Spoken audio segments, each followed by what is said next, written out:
الصلاة والسلام على رسول الله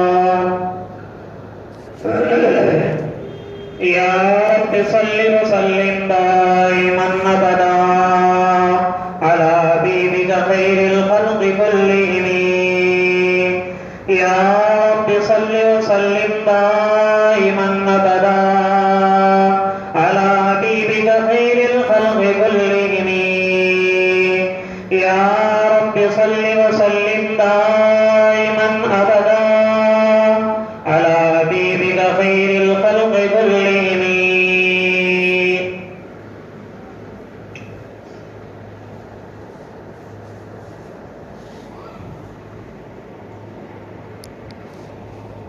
ام ہانی رضی اللہ تعالیٰ عنہ کے مقام سے اللہ کے نبی کو لے کر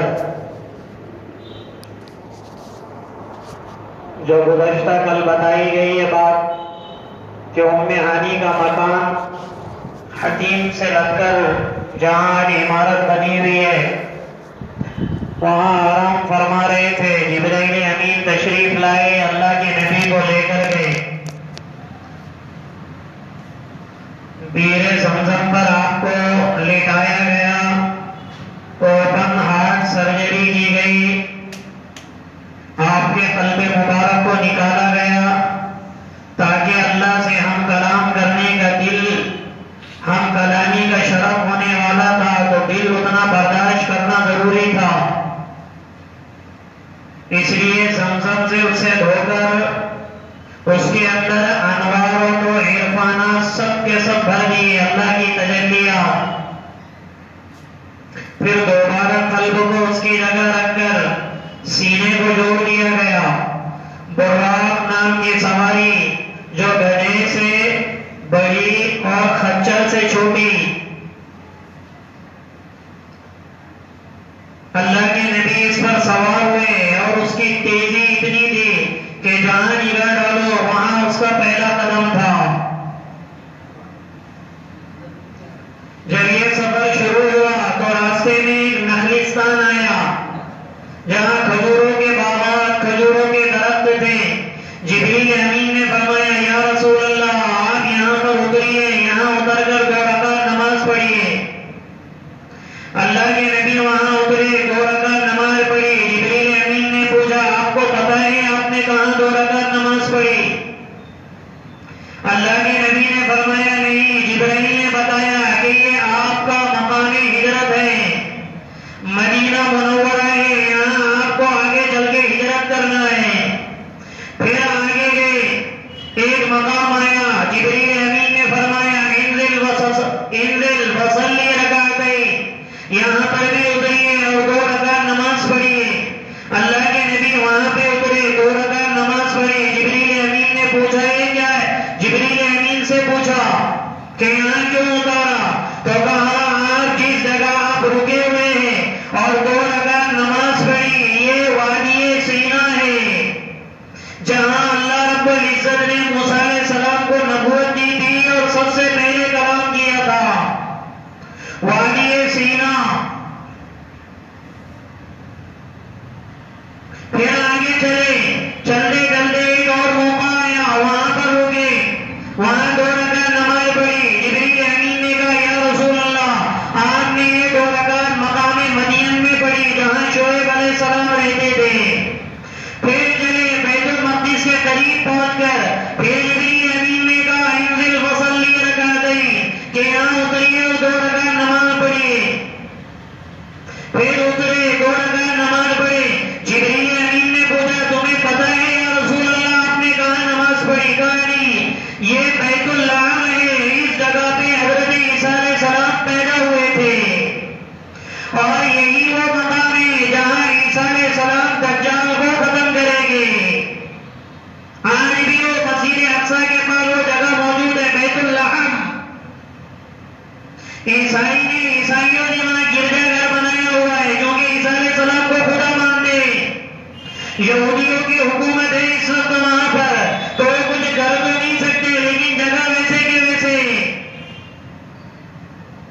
اللہ کے نبی نے فرمایا وہ بیت اللحم پر جب دجال پہنچے گا تو آٹومیٹکلی نمک کی طرح پگھلنا شروع ہو جائے گا.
تو کہنے لگے کہ جو پوری عورت تھی وہ دنیا تھی، وہ جو پوری عورت تھی وہ دنیا تھی، اگر آپ اس کی طرف متوجہ ہو جاتے تو آپ کی پوری امت گمراہ ہو جاتی، اور وہ جو پورا آدمی تھا وہ بھی شیطان تھا، اور وہ جو جماعت تھی جنہوں نے آپ کو سلام کیا آپ نے ان کا جواب دیا، وہ موسیٰ علیہ السلام، عیسیٰ علیہ السلام اور ابراہیم علیہ السلام تھے۔ اچھا جس رات بیت المقدس جانا تھا اللہ کے نبی کو، اس رات بیت المقدس میں جو پادری تھے، بیت المقدس میں جو دربان تھے، جو بیت المقدس کا دروازہ بند کر دیتے تھے، جس رات اللہ کے نبی کو آنا تھا اس رات معاملہ یہ ہوا کہ وہ جو بیت المقدس کا مین دروازہ تھا، دربان کوشش کر رہے ہیں دروازہ لگانے کی، لیکن وہ دروازہ کچھ بند نہ ہو رہا، وہ گانا بند کر رہے تھے، بند ہو جاتا۔ اس نے کارپینٹر کو بلایا، سودار کو بلایا، کیا ماجرا ہے دیکھو، وہ دیکھ رہے ہیں کہ اوپر کی دیوار بھی برابر ہے، دروازے بھی برابر ہے، اس میں کوئی اونچ نیچ نہیں ہے، لیکن یہ دروازہ بند کیوں نہیں ہو رہا ہے؟ تو اس نے ویسے ہی اسے کھلا چھوڑا، جسے ہم کہتے ہیں نا بھیڑ دیے، ویسے ہی بھیڑ دیا اور وہ چلا گیا دربار۔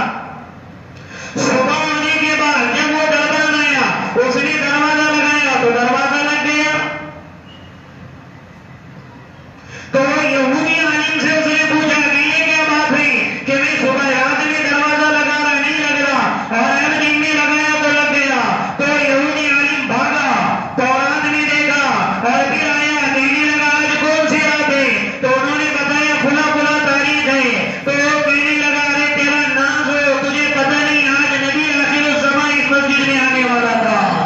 ترستی ہے یا رب مجھ کو باغ مدینہ دکھا دے، پیار سے زندگی دینے والے مجھ کو پیارے نبی سے ملا دے، میری آنکھیں ترستی ہیں یا رب مجھ کو باغ مدینہ دکھا دے، پیار سے زندگی دینے والے مجھ کو پیارے نبی سے ملا دے، میری آنکھیں ترستی ہیں یا رب مجھ کو باغ مدینہ دکھا دے۔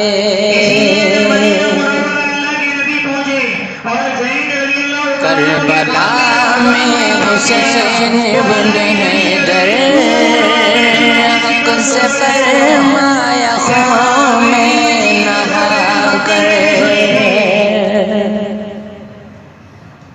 کربلا میں حسین ابن حیدر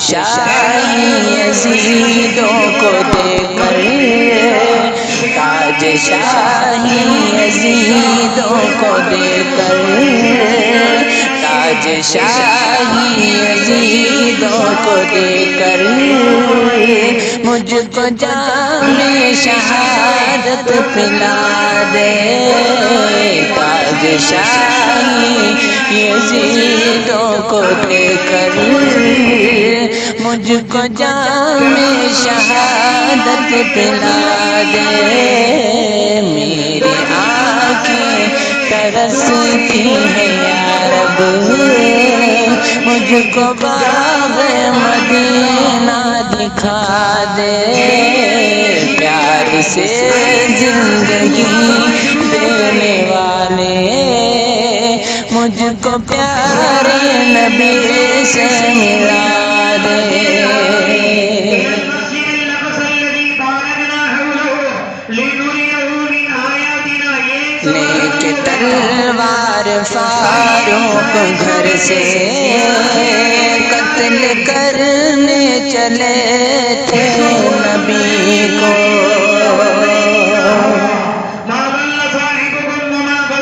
لے کے تلوار فاروق گھر سے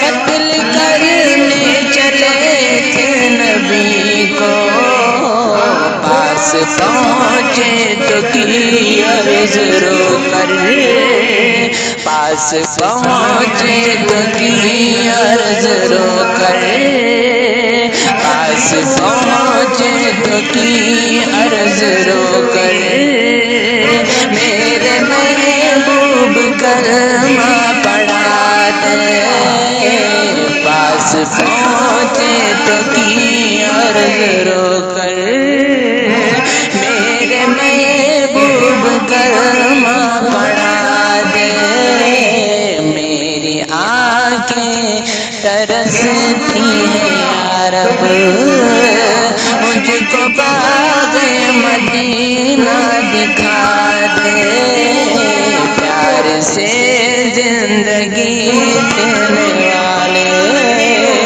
مجھ کو پیار نبی سے ملا دے، تن پہ کھا کھا کے ظالم کے کوڑے، ہنس کے بولے بلال حبشی، تن پہ کھا کھا کے ظالم کے کوڑے،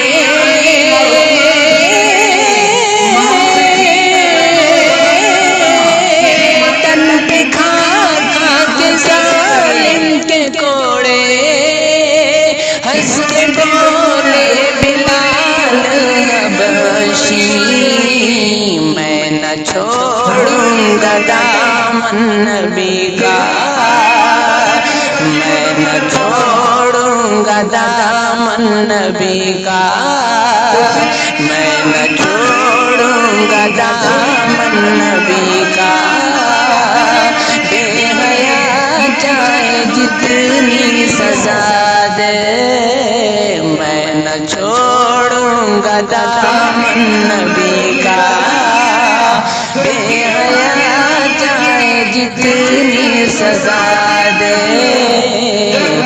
میری آنکھیں ترستی ہیں یا رب، مجھ کو باغ مدینہ دکھا دے، پیار سے زندگی دینے والے مجھ کو پیارے نبی سے ملا دے، میری آنکھیں ترس رہی اب، مجھ کو باغ مدینہ دکھا دے، یہ جو دودھ پیتی بچی کو تو اس کے دربان کے ہاتھ میں بھی کھیل رہی تھی، اس کو اٹھا کر اس کو بھی ڈالا تو وہ تو سیکنڈوں میں پیدا بن گئی،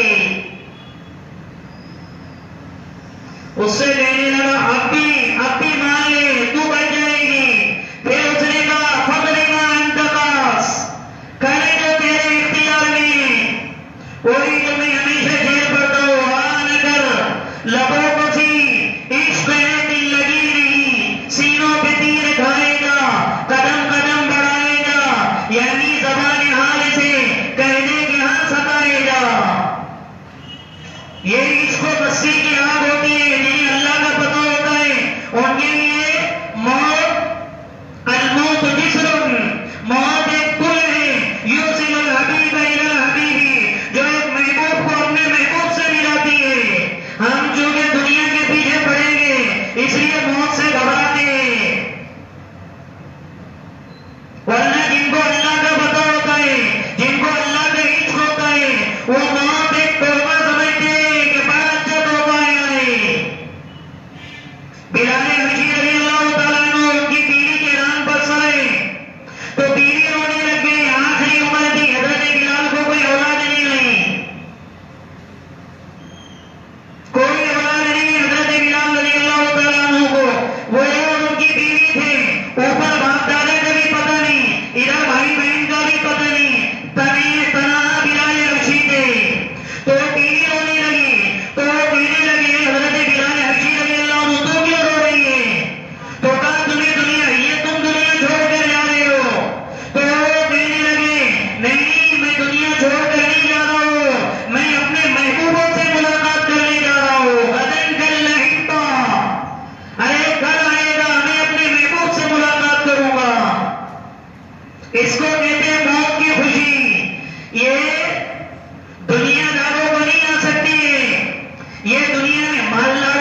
اس کو جب پکڑا گیا تو کہنے لگی فرعون میری ایک درخواست ہے.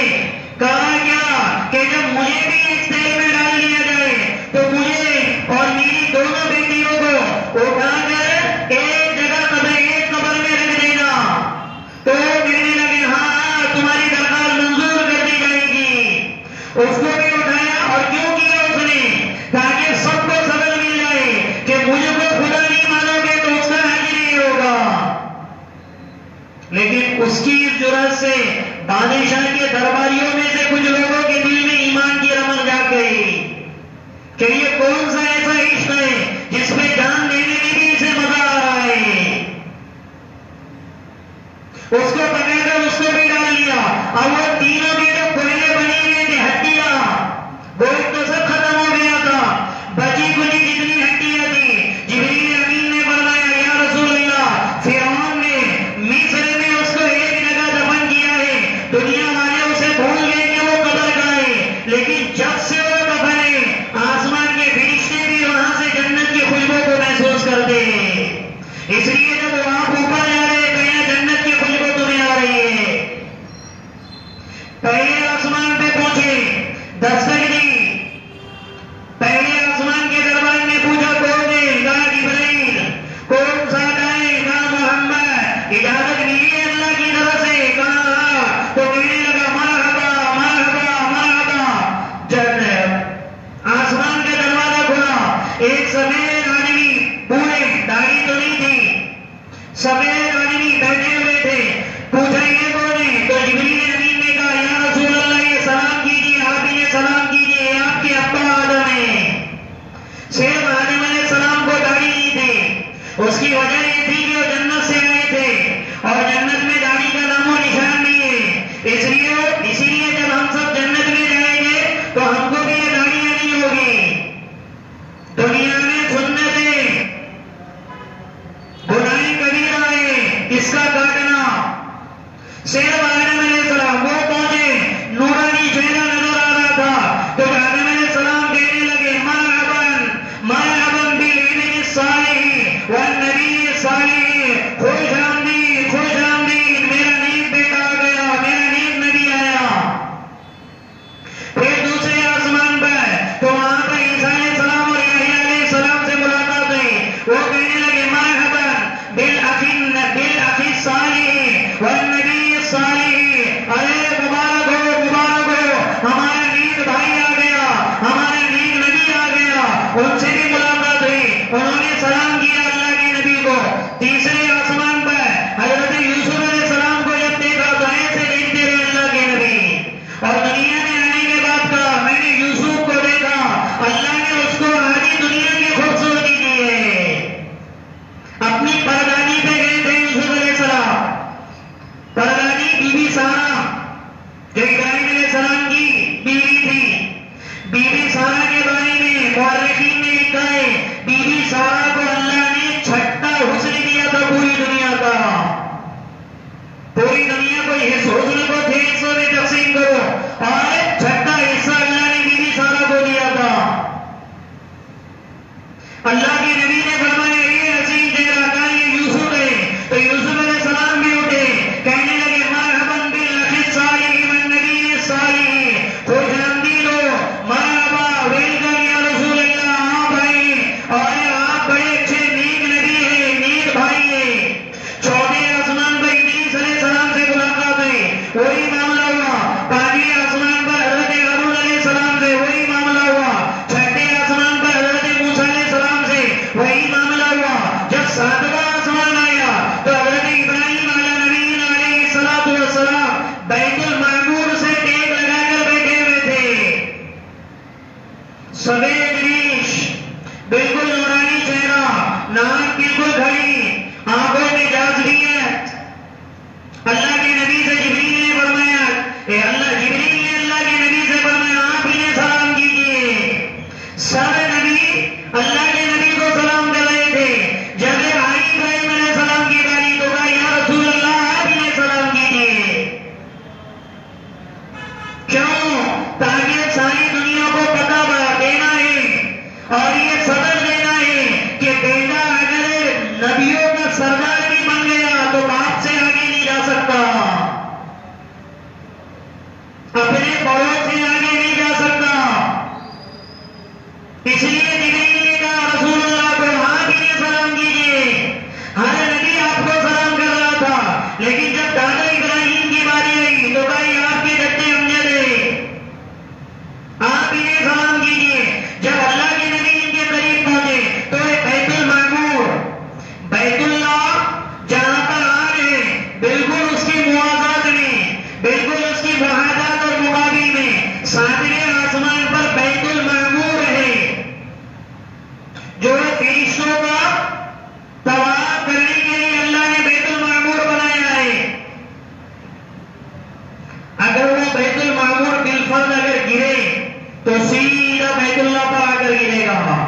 بالکل اس کے محرات میں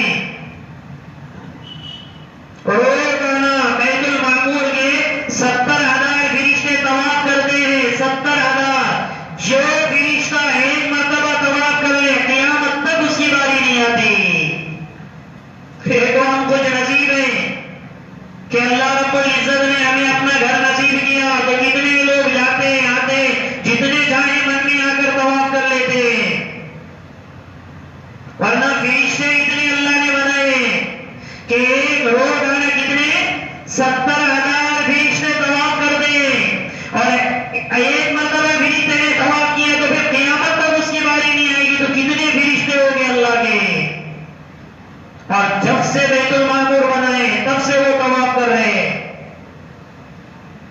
اللہ کے نبی نے فرمایا طواف چالو تھا. جبریل امین نے کہا چلیے تو آئیے. جب دیکھا حضرت ابراہیم علیہ السلام نے تو اٹھ کر گلے لگایا اپنے بیٹے کو اور کہنے لگے مرحبا بالابن الصالح والنبی الصالح. مبارک ہو, خوش آمدید میرے بیٹے, نیک بیٹے اور نیک نبی. اور پھر گفتگو سنے تھی اس میں حضرت ابراہیم علیہ السلام نے فرمایا کہ ارے محمد جب دنیا جائے گا تو دنیا جانے کے بعد تیری امت کو میرا سلام کہنا. پھر جب 7واں آسمان بھی نکل گیا سدرۃ المنتہا پر آئے. 7 آسمان جہاں انتہا ہوتی ہے وہاں اس کے اوپر سدرۃ المنتہا اللہ نے بنایا ہے. سدرہ کہتے ہیں بیری کے درخت کو, منتہا کہتے ہیں جہاں پر کسی چیز کی انتہا ہو. جیسے یہ جا رہا ہے وہاں ختم ہو گیا تو وہ منتہا ہے.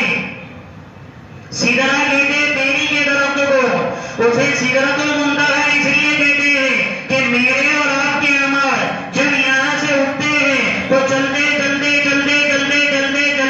سدرۃ المنتہا پر آ کر رک جاتے ہیں. اور اوپر سے لوہے محفوظ سے جو اترتے ہیں ہماری اور آپ کی تقدیریں تو چلتے سدرۃ المنتہا پر آ کر رک جاتی ہے. وہیں سے سب میں تقسیم ہوتی ہے. تو اوپر والوں کا بھی اسٹیشن وہی ہے اور نیچے والوں کے اعمال کا اسٹیشن بھی وہی ہے. اس لیے اس کو سدرۃ المنتہا کہتے ہیں. جہاں بیری کا درخت ہے جس کے بارے میں اس کی جڑ ساتوں زمین کے نیچے ہے اور اس کی شاخ ساتوں آسمان کے اوپر ہے. سدرۃ المنتہا اللہ کے نبی نے فرمایا میں نے دیکھا اس کے پتوں کو گن نہیں سکا لیکن ہر پتے پہ کوئی نہ کوئی فرشتہ مجھے نظر آیا جو اللہ کی تسبیح بیان کر رہا تھا. جس پتے پہ فرشتہ بیٹھ کر تسبیح بیان کر رہا ہو وہ پتا کتنا بڑا ہوگا. ہر پتے پہ. اور کہنے لگے اللہ کے نبی میں نے وہاں پتنگوں کو دیکھا, پروانوں کو دیکھا جو سدرۃ المنتہا کے ارد گرد چکر لگا رہے تھے اور بس واللہ اعلم وہ کیا کر رہے تھے. اتنا ہی اللہ کے نبی نے فرمایا میں نے ان کی گنگناہٹ سنی. اس لیے علماء نے کہا وہ گنگناہٹ سے مراد اللہ کا ذکر ہی ہوگا. اور چونکہ اسی کے قریب عند سدرۃ المنتہا عندہا جنت المأویٰ وہیں پر اللہ نے جنت بھی بنایا ہے. اس لیے پھر اللہ کے نبی نے فرمایا پھر مجھے جبرائیل نے جنت اور جہنم کی سیر کرائی. سدرۃ المنتہا پہ پہنچنے کے بعد جن کے رسیدے اور رسیدے بنا دے مفتی صاحب بھی آئے ہوئے ہیں اور ابو ہریرہ مدرسے کے بھی آئے ہوئے ہیں ذمہ دار, ان کے بھی رسیدے بنا. بسم اللہ الرحمن الرحیم. اللهم لك الحمد كله ولك الشكر كله ولك الثناء كله ولك الخلق كله وإليك يرجع الأمر كله بيدك الخير كله إنك على كل شيء قدير. اللهم صل على روح سيدنا محمد صلى الله عليه وسلم بالأوهام وصل على جسد سيدنا محمد صلى الله عليه وسلم بالأجساد وصل على قبر سيدنا محمد صلى الله عليه وسلم بالقبور. اللهم اهدنا واهدنا واهد الناس جميعا. اللهم اكفنا بحلالك عن حرامك واغننا بفضلك عمن سواك. اللهم الهمنا مراشد امورنا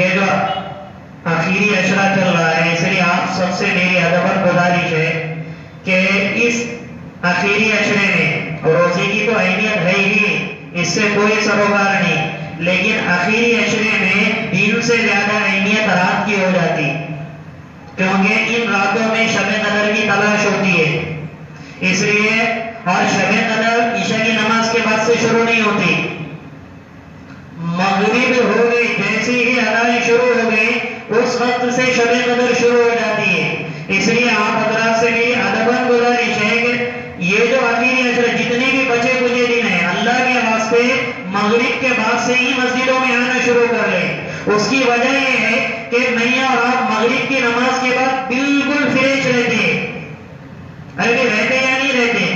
تو عبادت کب کرنا ہے؟ جب فریش رہیں گے تب عبادت۔ ہاں ضرورت ہے کسی کی الگ بات ہے، کسی کی ضرورت ہے الگ بات ہے، آپ عشاء کے بعد آئیں گے، کبھی ادھر بیٹھیں گے ادھر بیٹھیں گے، 2 بجے 3 بجے آ کر آپ نماز پڑھیں، ٹھیک ہے بہت اچھی بات ہے، لیکن اس عبادت میں اور عشاء سے پہلے میں جتنا فرق ہوگا نا وہ خود آپ اس کا اندازہ کریں گے۔